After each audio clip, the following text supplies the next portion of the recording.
Un ex retrouvé, deux bébés inconnus, un choix impossible. Imaginez, vous êtes au volant, aux côtés de la femme que vous aimez, quand soudain, votre passé surgit sous la forme d'une ex-fiancée traversant la rue, avec des jumeaux dans les bras. Qu'auriez-vous fait? Bienvenue sur Secret Narrated, où chaque histoire vous emmène dans un tourbillon d'émotions, de secrets et de vérités cachées. Avant de plonger dans cette histoire bouleversante, dites-nous dans les commentaires, de quelle ville nous regardez-vous? Et à la fin, donnez-nous votre note de 0 à 10 et partagez vos impressions.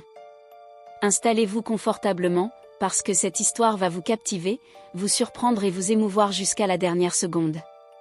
Billionario ramenait sa fiancée à la maison lorsqu'il aperçut son ex traversant le passage piéton avec des jumeaux. Bienvenue sur Secret Narrated. Avant de commencer, laissez un commentaire pour nous dire de quelle ville vous nous regardez. Nous adorons voir jusqu'où nos histoires voyagent. À la fin de l'histoire, n'oubliez pas de lui donner une note de 0 à 10 et de partager vos impressions. Et si vous aimez les histoires émotionnelles, pleines de rebondissements et de vérités cachées, assurez-vous de suivre Secret Narrated pour ne rien manquer. Maintenant, installez-vous confortablement et profitez de chaque détail. Adrien Cole ajusta sa Rolex en platine alors qu'il guidait son Aston Martin noir comme la nuit dans les rues sinueuses du centre de Seattle.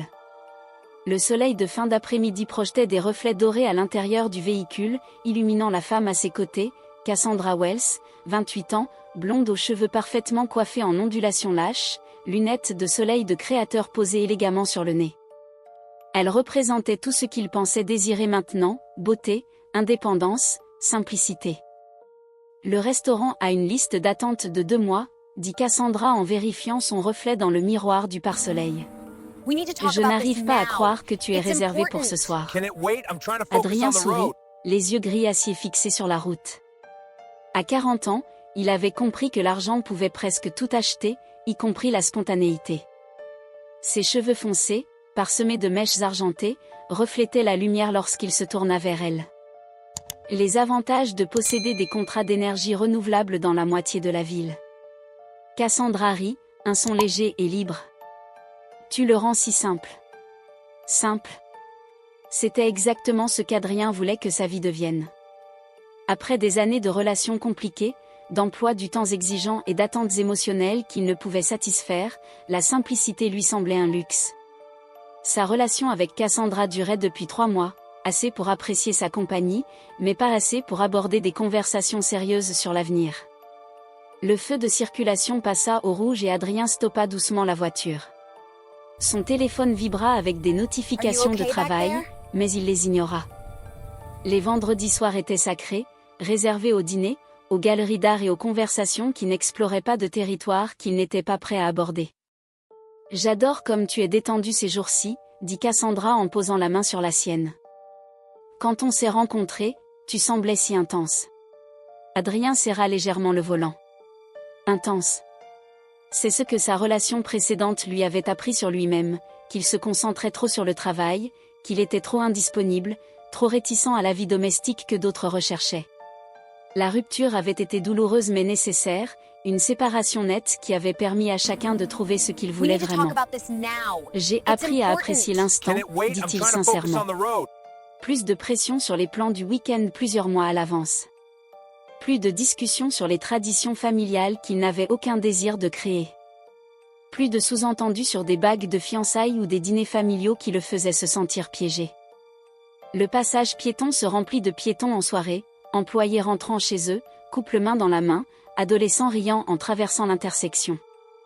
Adrien les observait distraitement, son esprit déjà tourné vers la carte des vins du restaurant, lorsqu'une silhouette attira son attention. Une femme traversait la rue, avançant avec précaution. Elle portait quelque chose contre sa poitrine. Non, 2 choses. Des bébés, des jumeaux, enveloppés dans des couvertures bleues et roses. Ses cheveux roux étaient attachés en queue de cheval pratique, et elle avançait avec la précision prudente de quelqu'un transportant un trésor précieux. Le souffle d'Adrien se bloqua. Même de loin, tête baissée, il reconnut ce profil, la courbe douce de son cou, la manière dont elle tenait ses épaules, sa démarche délibérée.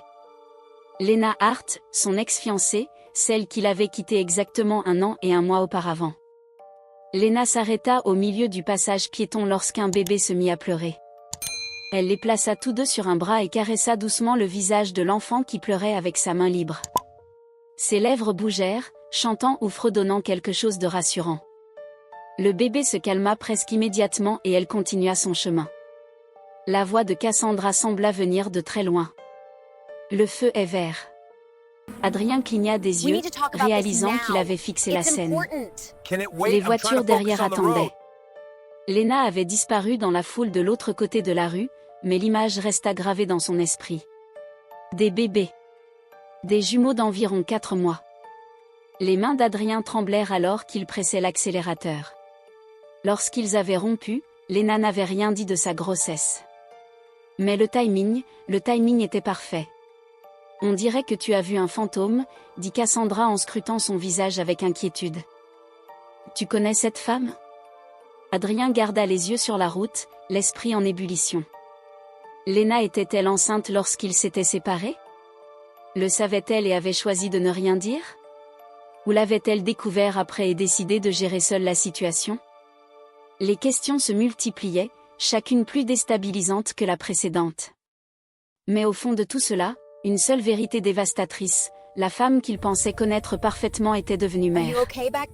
Elle élevait 2 enfants, peut-être les siens, sans lui, et semblait heureuse, paisible, comme si elle avait trouvé exactement sa place. Adrien murmura désolé, en souriant faiblement, faisant semblant de penser au travail. Mais son esprit était ailleurs, repensant à leur conversation avant la rupture, lorsque Léna avait évoqué son désir de fonder une famille un jour. Il avait été honnête, brutalement honnête, sur son absence d'intérêt pour les enfants. Il lui avait expliqué qu'il ne pouvait pas lui offrir la vie domestique qu'elle souhaitait, qu'il avait besoin de liberté pour construire son empire. Elle avait écouté, hoché la tête, et le lendemain avait accepté qu'ils n'étaient pas compatibles sur le long terme. C'était la rupture la plus mature de sa vie. Pas de cris, pas d'accusations, pas de tentative de changer la vie de l'autre. Juste 2 personnes reconnaissant qu'elles voulaient des choses différentes et ayant le courage de partir. Mais maintenant, en la voyant avec ses bébés, Adrien se demandait si la maturité n'était pas en réalité synonyme de solitude déchirante. Il se gara au service voiturier du restaurant, les mains encore tremblantes. Cassandra vérifiait déjà son rouge à lèvres, excitée pour leur soirée. Elle représentait tout ce qu'il pensait avoir choisi, beauté sans complications, compagnie sans attente, plaisir sans responsabilité. Alors pourquoi son cœur se sentait-il vide ? Pourquoi l'image de Léna chantant pour ses bébés rendait-elle sa vie soigneusement construite si soudainement vide ? Pendant ce temps, Léna entra dans son modeste appartement de 2 chambres à Capitol Hill, portant Oliver dans son bras gauche. La lumière de fin d'après-midi traversait les rideaux légers, projetant de douces ombres sur le parquet qu'elle avait rénové elle-même pendant sa grossesse. Baby Emma bougea contre sa poitrine, émettant de petits miaulements annonçant qu'il était bientôt l'heure de manger. L'appartement n'avait rien du penthouse qu'elle avait partagé avec Adrien. Pas de fenêtre du sol au plafond donnant sur Elliott Bay, pas de comptoir en marbre, pas de technologie domotique intelligente, mais il était à elle. Chaque meuble choisi avec soin, chaque coin arrangé avec intention. Les murs jaune pâle reflétaient sa conviction que les enfants devaient grandir dans la chaleur et non dans le luxe froid. Elle installa les 2 bébés dans leur berceau commun, par nécessité plus que par choix. Oliver tendit immédiatement la main vers sa sœur, leurs petits doigts s'entrelacèrent d'une manière qui serra toujours le cœur de Léna d'un amour protecteur. 4 mois. 4 mois de nuit blanche à apprendre à changer 2 couches en même temps. 4 mois de berceuse à 3 heures du matin en alternant entre les 2 bébés. 4 mois d'un amour si intense qu'il la laissait parfois sans souffle. 4 mois sans jamais regretter sa décision de garder la paternité d'Adrien secrète. Elle se dirigea vers la cuisine, un espace compact où elle avait appris à préparer les biberons avec précision mécanique. Le réfrigérateur était couvert de cartes de rendez-vous, de visites pédiatriques, de calendriers de vaccination, de cours maman-bébé qu'elle ne pouvait pas se permettre mais qu'elle suivait malgré tout parce qu'Emma et Oliver méritaient toutes les chances possibles. Son téléphone vibra avec un message de sa sœur Claire. « Café demain ? Je peux apporter des bagels. » Léna sourit en répondant. « Si ça ne te dérange pas, chaos de bébé. » Il traverse une phase de pleurs. Claire répondit immédiatement. « Les bébés pleurent. » Les sœurs écoutent. À 10 heures. C'était le réseau de soutien de Lena désormais, sa sœur cadette, sa voisine Madame Rodriguez qui gardait parfois les bébés lors des entretiens d'embauche de Lena, et le docteur Sarah Kim, pédiatre devenu proche ami. Un petit cercle mais solide, composé de personnes présentes sans qu'on le leur demande, qui comprenaient que l'amour signifiait parfois accepter l'aide avec gratitude. Elle testa la température du lait sur son poignet, se souvenant des taquineries d'Adrien sur sa prudence excessive. Tu vérifies les avis des restaurants comme si tu préparais une stratégie militaire, avait-il dit un jour en riant, alors qu'elle préparait le dîner d'anniversaire pendant des semaines. Ce n'était pas de l'anxiété, c'était de l'amour. De l'attention pour le bien-être de ses enfants, mise en pratique. Le cri d'Emma brisa le silence, suivi immédiatement par les petits gémissements d'Oliver. Lena les prit dans ses bras et s'installa dans le fauteuil à bascule de sa grand-mère. Le fauteuil grinça doucement alors qu'elle nourrissait Emma, tandis qu'Oliver se blottissait contre son épaule, ses pleurs se transformant en ronronnements de contentement. C'était le moment qu'elle avait redouté pendant sa grossesse, la responsabilité écrasante de s'occuper de deux vies entièrement dépendantes d'elle. Mais au lieu de se sentir dépassée, elle avait découvert une force insoupçonnée. Chaque nuit blanche, chaque rendez-vous médical géré seul, chaque étape célébrée uniquement avec ses bébés comme témoins. L'expérience avait forgé quelque chose d'inébranlable en elle. Son téléphone sonna. Pendant un instant, son cœur s'emballa, imaginant que c'était Adrien, mais l'appel venait de son patron de l'agence marketing où elle travaillait à temps partiel à distance. « Lena, je sais qu'il est tard, mais le comte Johnson vient de revenir avec des demandes de révision. Pourrais-tu t'en occuper ce week-end » Lena regarda les bébés dans ses bras, le panier de linge débordant dans un coin et la pile de factures sur le comptoir qu'elle réglerait après que les enfants seraient endormis. « Bien sûr, dit-elle. Envoyez-les-moi. Vous êtes incroyable, je ne sais pas comment vous gérez tout ça. Moi non plus, parfois, pensa-t-elle. Mais elle ajouta simplement, on fait ce qu'il faut. Après avoir raccroché, elle continua de bercer ses enfants, observant la lumière jouer sur leur visage. Oliver avait le nez droit et la mâchoire forte d'Adrien, visible même à 4 mois. Emma avait hérité des yeux verts et du menton déterminé de Lena. Ils étaient beaux, en bonne santé et complètement ignorant que leur père faisait partie des hommes les plus riches du Nord-Ouest Pacifique. Lena avait recherché Adrien une seule fois depuis leur rupture. Les résultats montraient sa présence à des galas caritatifs, conférences sur l'énergie renouvelable et événements mondains, toujours impeccablement habillé et souvent accompagné d'une femme séduisante. Il semblait confiant, prospère et totalement libéré des responsabilités domestiques qui rythmaient les journées de Lena. Elle avait fermé l'ordinateur et n'avait jamais cherché à nouveau. Décider de garder la grossesse secrète n'avait pas été facile. Pendant des semaines, après avoir découvert qu'elle portait des jumeaux, Lena avait écrit et supprimé des dizaines de messages à Adrien. Elle s'était rendue à son bureau à 3 reprises, restant dans le parking pour répéter mentalement des conversations qui se terminaient toujours de la même manière, lui proposant un soutien financier, mais jamais émotionnel, ou pire, offrant des solutions contraires à ses désirs pour ses enfants. Adrien avait été honnête sur son refus d'avoir des enfants. Il n'avait jamais donné de faux espoirs. La rupture venait de lui, mais elle avait été mutuelle, car tous deux reconnaissaient leur incompatibilité. Une grossesse pouvait-elle vraiment changer cela ? Lena avait choisi de croire qu'obliger quelqu'un à devenir parent n'était un cadeau pour personne, surtout pas pour les enfants concernés. Emma et Oliver méritaient des parents qui les choisissaient de tout cœur, et non quelqu'un répondant à une obligation. Comme pour répondre à ses pensées, Oliver ouvrit ses yeux sombres, si semblables à ceux d'Adrien, et la regarda avec cette attention grave que peuvent avoir les bébés. Lena effleura son petit sourcil du doigt. « J'ai fait le bon choix », lui murmura-t-elle. « Un jour, tu comprendras. » Pourtant, une petite voix dans son esprit doutait, la protection était-elle parfois un autre nom pour l'égoïsme ? Protégeait-elle vraiment ses enfants d'un père réticent ou se protégeait-elle elle-même d'un rejet éventuel ? Le soleil était couché, et l'appartement baignait dans les ombres douces annonçant une autre longue nuit. Lena se leva avec précaution, remit les bébés dans leur berceau et alla fermer les stores. À travers la fenêtre, elle apercevait les lumières de la ville, y compris la tour où la société d'Adrien occupait les 3 derniers étages. Pendant un instant, Elle se laissa imaginer une vie différente, s'il avait voulu les mêmes choses qu'elle, s'il pensait à elle quelque part là-haut. Mais les fantasmes étaient dangereux lorsqu'on avait des vies réelles à protéger.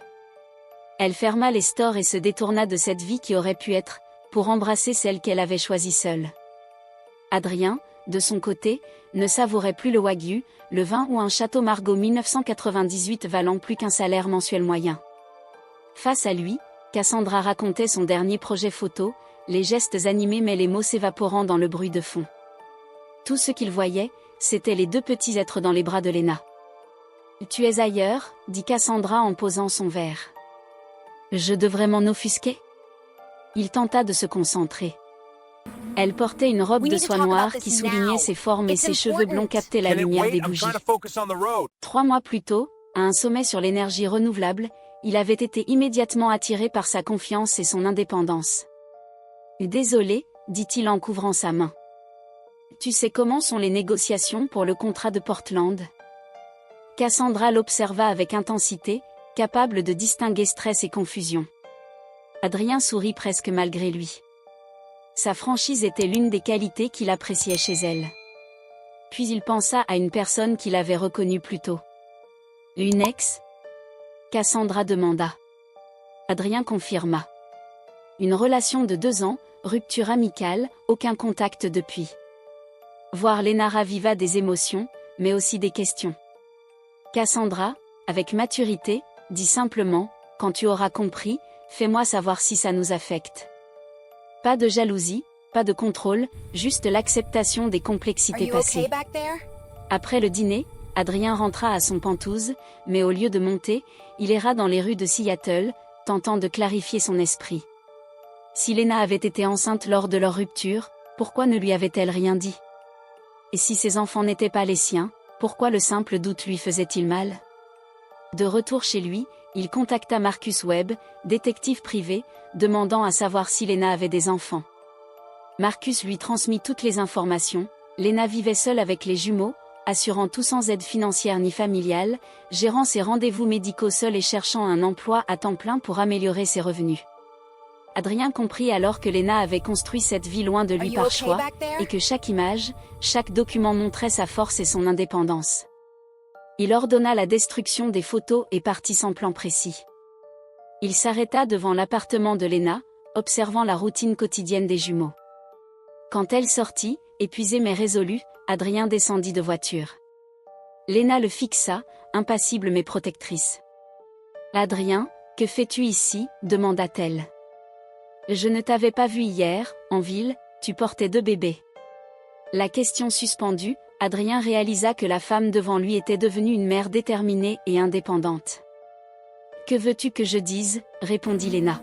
« La vérité, j'élève 2 enfants heureux et aimés. Leur vie est paisible, et j'ai tout fait pour que cela continue ainsi. » Adrien comprit que la vie qu'il avait envisagée pour lui-même et ce qu'il devait maintenant affronter étaient 2 réalités radicalement différentes.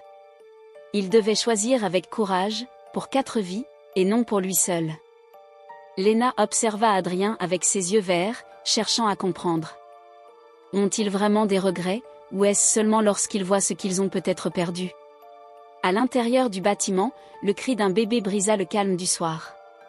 Tous 2 se tournèrent vers le son, mais c'est Lena qui bougea la première, son instinct maternel surpassant tout le reste. « Je dois y aller » dit-elle en se dirigeant vers l'entrée. « Attends » la suivit Adrien. « Juste 5 minutes. Laisse-moi les voir. » Lena s'arrêta, main sur la poignée. « Pourquoi ? » « Parce que s'ils sont à moi, j'ai besoin de savoir. » Adrien comprit alors, presque certain, des jumeaux, ses enfants, avaient besoin de leur mère pendant qu'ils cherchaient des réponses à des questions qui n'avaient peut-être pas de solution facile. « J'ai engagé un détective privé, avoua-t-il. Le corps de Lena se figea. « Quoi ?» murmura-t-elle, la voix dangereusement basse. Adrien expliqua qu'il devait être sûr de la chronologie et de tout, qu'il voulait comprendre.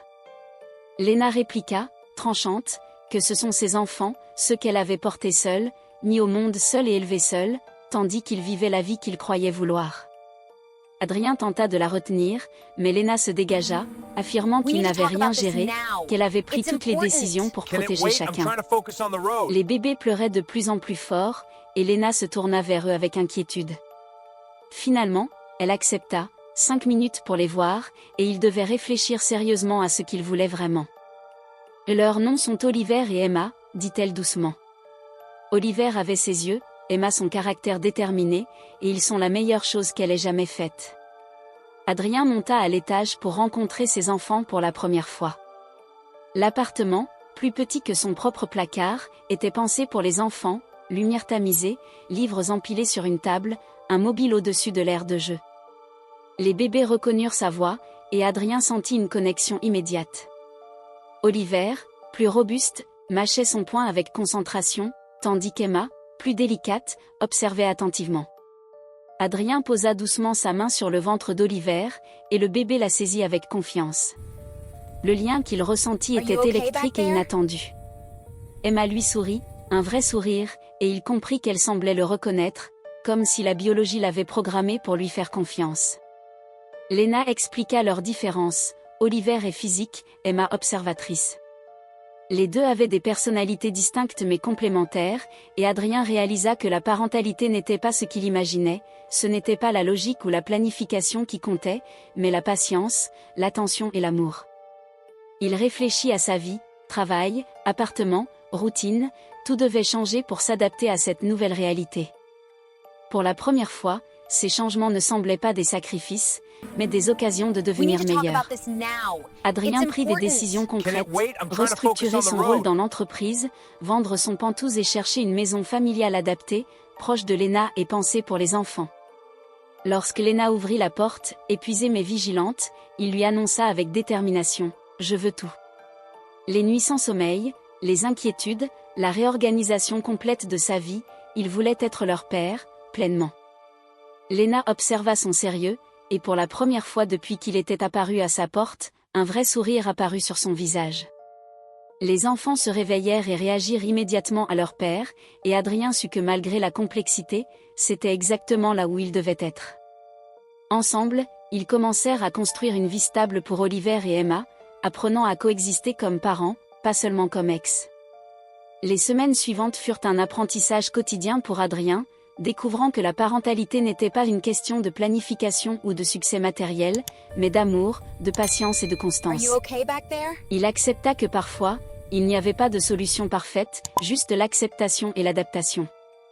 Il découvrit la joie des moments simples, regarder les enfants explorer le monde, sentir leur confiance totale et sentir que, pour la première fois, sa vie avait un sens véritable.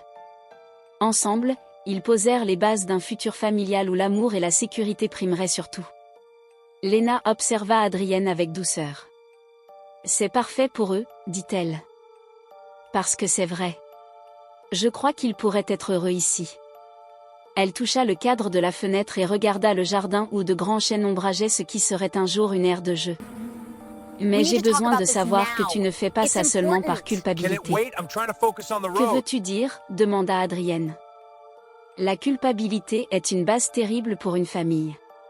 Si tu essaies de compenser le fait d'avoir manqué les premiers mois de leur vie ou de te prouver quelque chose sur toi-même, ça ne tiendra pas sur le long terme. Adrienne ajusta Oliver dans ses bras, pensif. Tu veux savoir si je le fais pour eux ou pour moi? Je demande simplement si tu as réfléchi à ce qui se passera dans 2 ans, quand la nouveauté s'estompera.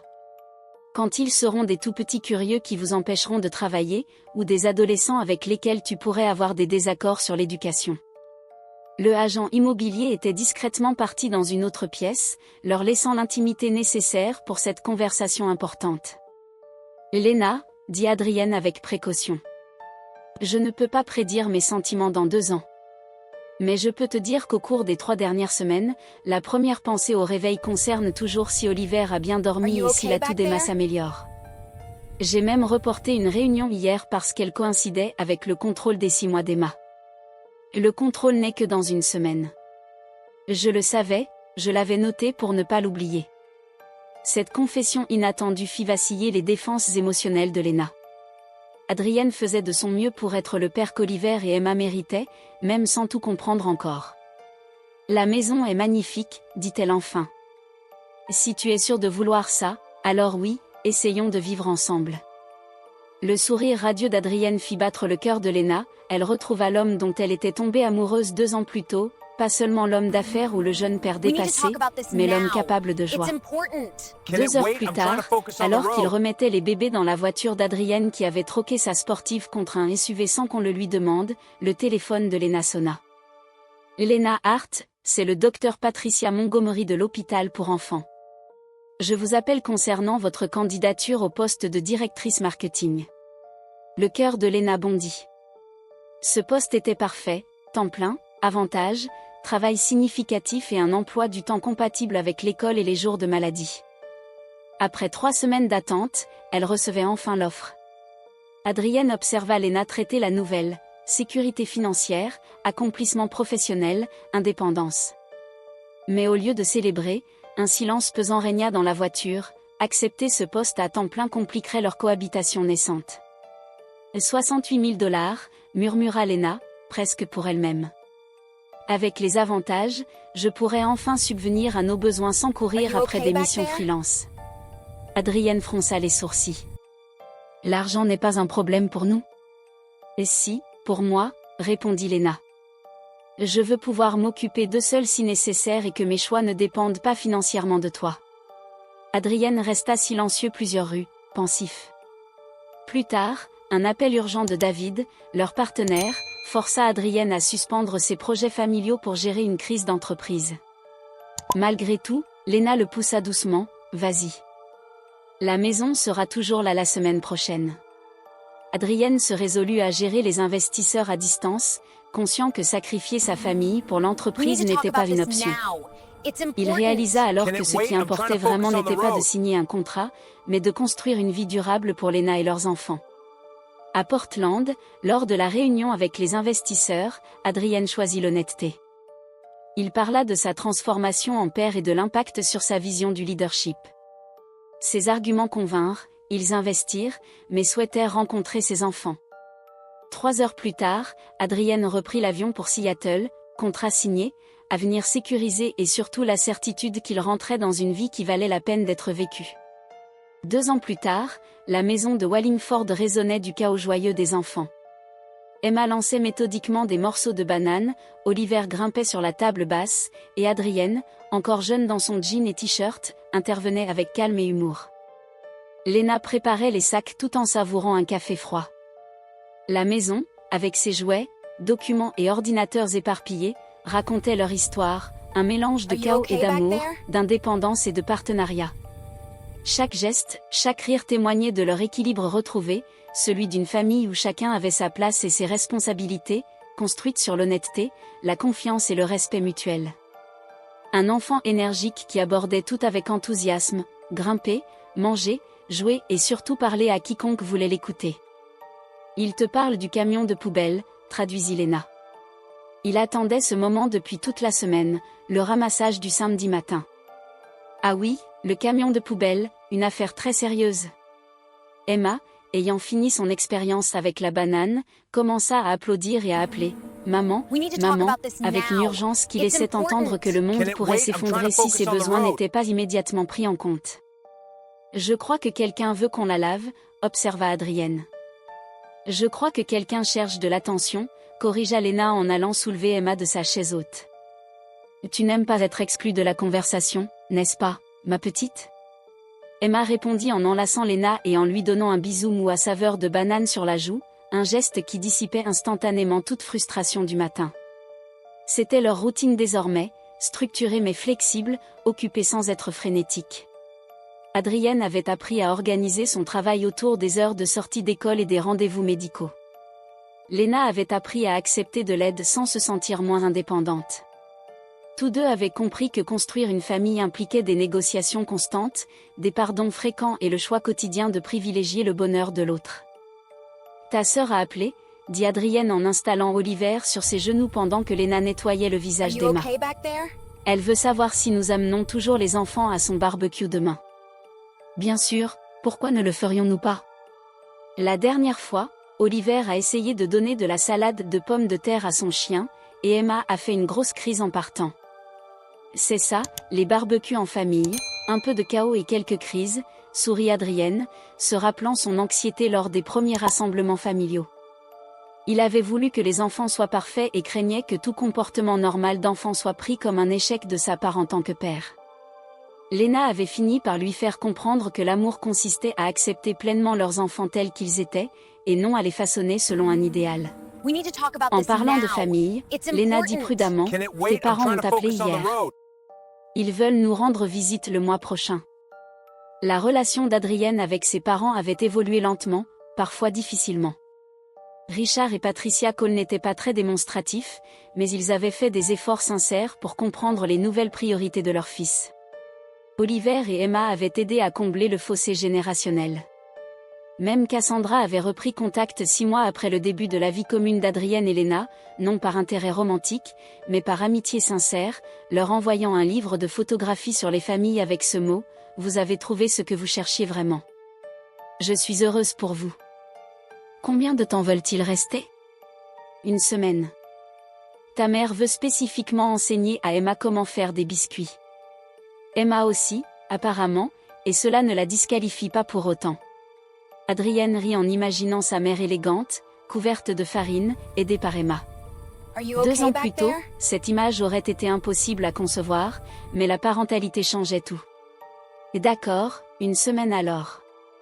Ils continuèrent leur après-midi au parc, Adrienne et Lena observant Oliver tester méthodiquement chaque structure de jeu et Emma se faisant des amis partout où elle allait, charmant parents et enfants avec ses sourires et son vocabulaire étonnant. Lena étendit une couverture sous un chêne pendant qu'Adrienne poussait les enfants sur les balançoires, admirant chaque week-end la joie simple qu'ils trouvaient dans ces moments. L'après-midi s'étira, rempli des sons des enfants jouant et du soleil chaud filtrant à travers les feuilles. D'autres familles partageaient le parc, certaines confrontées à des dynamiques similaires, d'autres suivant des enfants plus âgés à vélo. Lena annonça soudain, « On m'a proposé une promotion. » Adrienne la regarda avec émerveillement. « Directeur régional des communications », précisa-t-elle. Ce serait superviser les départements de 3 hôpitaux. Adrienne soutint immédiatement sa décision, offrant de gérer les responsabilités domestiques ou de trouver une nounou si nécessaire, montrant une complicité et un partenariat véritable. Emma avait laissé tomber son projet de tresser de l'herbe pour ramasser des glands, qu'elle offrait à Oliver un par un, qu'il acceptait solennellement. « Regardez-les, dit Lena doucement. Ils s'entendent si bien. Nous avons tous de la chance. » Adrienne réalisa que ce samedi ordinaire au parc représentait exactement le bonheur, pas des pics dramatiques, mais le rythme constant d'une vie construite avec les personnes qui comptent. En rentrant, les enfants s'endormirent dans la voiture. Lena toucha le bras d'Adrienne et demanda, « La vie d'avant te manque-t-elle » ? « Pas vraiment, répondit-il. Je regrette l'idée de ce que je pensais être, mais j'aime qui je suis réellement. » Ce jour-là, la famille traversa un après-midi simple mais extraordinaire, un rappel que le bonheur réside dans les petits moments partagés, l'amour quotidien et le choix constant de se soutenir mutuellement.